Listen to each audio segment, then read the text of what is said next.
Hi, Aaron at Motionalysis again. In this series of videos, I'm going to explain length, width, and depth. You'll hear me call it out a lot within the program, but there's a specific way that we call out those dimensions in packaging. And typically, length is your longer dimension.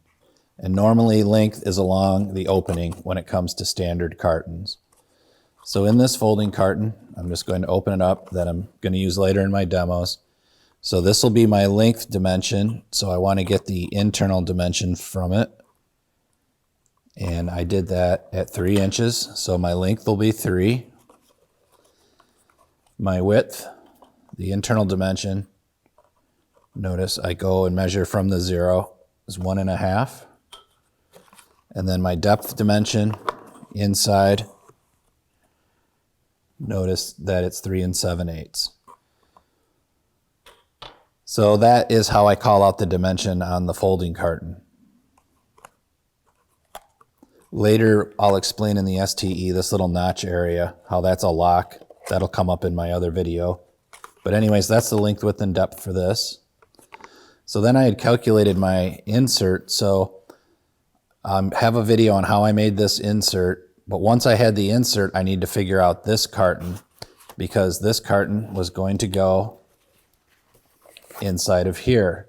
So for this carton, I had to first come up with my dimensions. I figured it out in my head, but just to show, I needed to have an inside dimension here, and I gave it a little extra space. So I gave it a distance of 8.5. So it gave me a 1/4 inch for the length, and then the width of it I put in, and it's going to be, I'm going to add a little bit to the width distance again, so I have some space inside it. So I put it at 5.5. Now you'll notice when I calculated the depth on the carton, the insert's going to be the depth that I wanted it up to this piece, and then the overall depth of the carton. I could have put it snug right to here, but I'm going to leave a little bit of space for this depth dimension.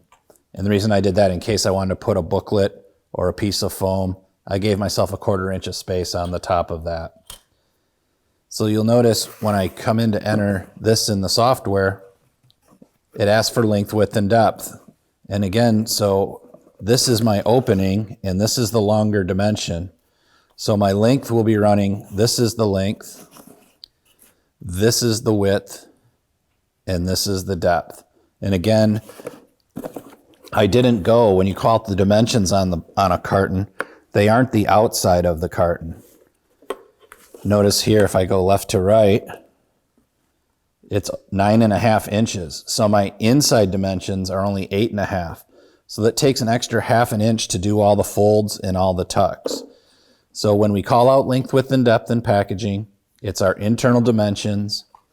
Length usually goes along the opening, and then the width is the shorter side of the opening. Length is always greater than width, almost always, because you'll run into some issues. So that's how we calculate length, width, and depth in our software. Thank you.